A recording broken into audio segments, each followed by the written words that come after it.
In today's video, we are going to make some customized curtain treatment for my home. So I'm going to make some cafe curtains and some tie-up Valances curtain for the living room. And this is going to be a mix of boho vibes and cottage vibes. Hi and welcome to Creative DIY with Momdas. I'm Mom and this is episode 1 of Home Improvement House to Home series that I promised to start, where I make modifications and adjustments to this house with DIYs and crafts to turn it from a house to a comfortable home for all of us. So once you move into a new house, once the bedroom is laid out, you can sleep there. Once the kitchen is open and functional, you can eat and sleep in the house too. Next thing, immediately what you need is some privacy and therefore some curtains.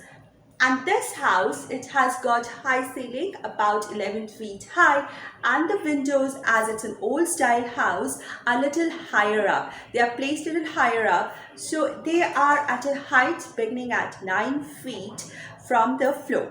So a 9 feet long curtain will definitely suffice meet the requirements of the windows and the doors, but this is a ground floor and the houses are a bit close together. Therefore, in order to get two very important things, I must have them, that is light and ventilation. If I put a full length curtain, which is contemporary and modern, and I do have them in stock, I will not have natural light, which is important for my mental well-being, and I will not have ventilation, which is really very depressing and suffocating. So I need both light and ventilation. Therefore, I came up with the idea that for these type of windows, I must make some cafe curtains, or also known as half-length curtains.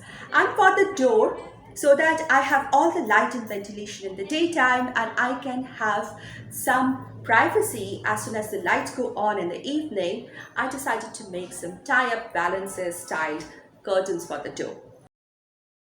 You're familiar with this fabric that I already had in my stash in lovely lemon designs, lemon prints here.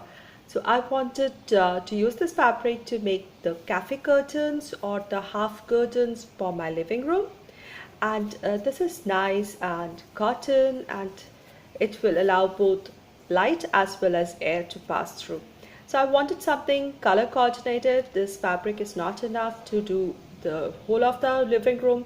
So I wanted something color coordinated with this. So I didn't want this dark yellow or the deep green. So I chose this lighter green in Asperger's green or olive green, and I got this fabric. This is again cotton, lovely fabric, lovely color shade, and this is something I'm going to use for the doors. And I've taken extra fabric so that I can make some matching cushions for the living room sofa. First thing, I soaked my cotton fabric in plain water for about half an hour and then just let them air dry so that whatever shrinkage can be possible, it's done and it will not shrink once the final product is made. Coming for the measurements for my cafe curtain, first I measured the whole length of the window, which is the minimum length of the curtain required. One can add extra depending on how much volume you want to give to your curtain.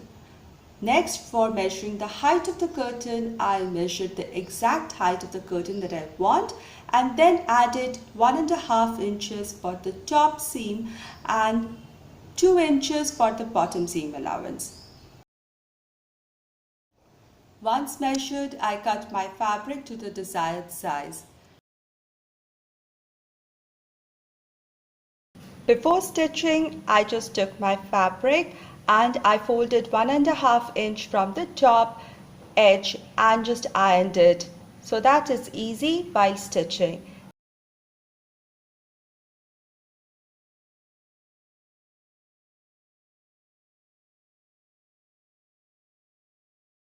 Then I folded in the free edge about 2/8 part of an inch and folded it in, therefore the second fold here, and ironed it. Thus when I stitch, I'll have a free tunnel. I did the same process for the bottom edge.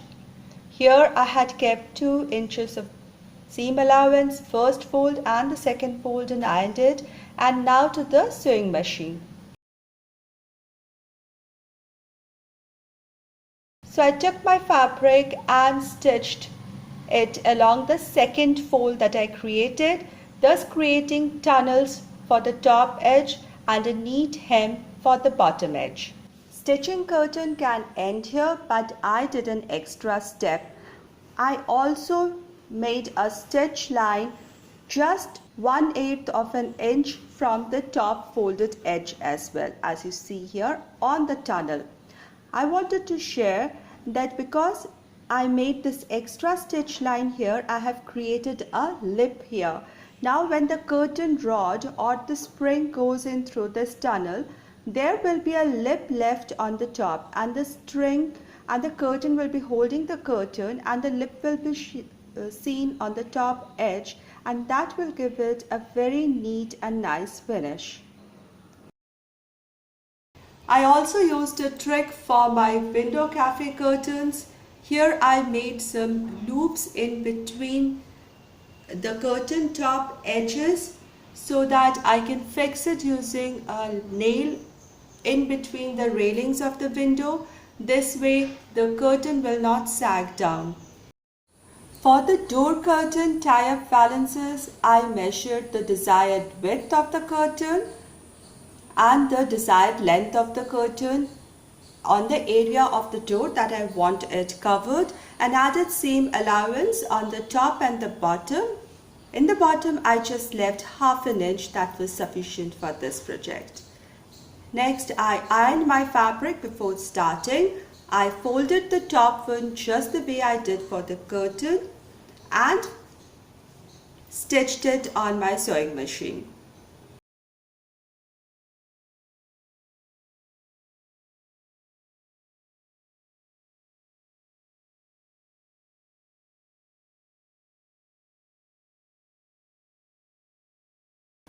For the bottom edge, I found this vintage cotton lace with cutwork design. I used it here. I stitched it with the right side facing the right side of the curtain in the bottom edge and stitched it all along.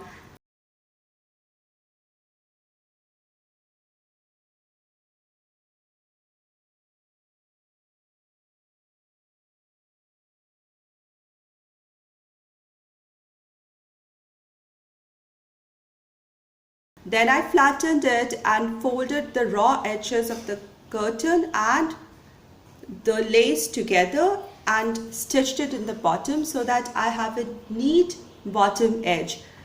The video is more explanatory than my voiceover here.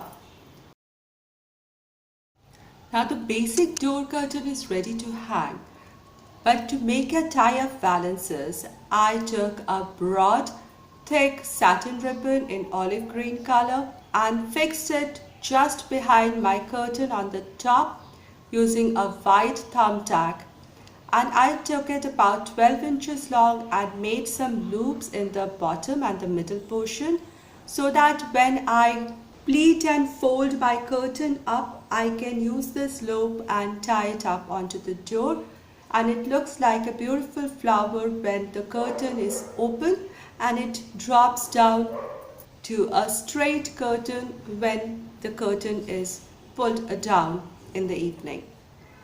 And so I have this beautiful light and airy curtains, cafe curtains and tie-up valance curtain for the door, which give a very cottagecore feel. Do come back for the next video where I plan to do an office space and study corner makeover. If you like home improvements, crafts and DIY ideas, do subscribe to my channel. I'll see you soon again. Thank you everybody.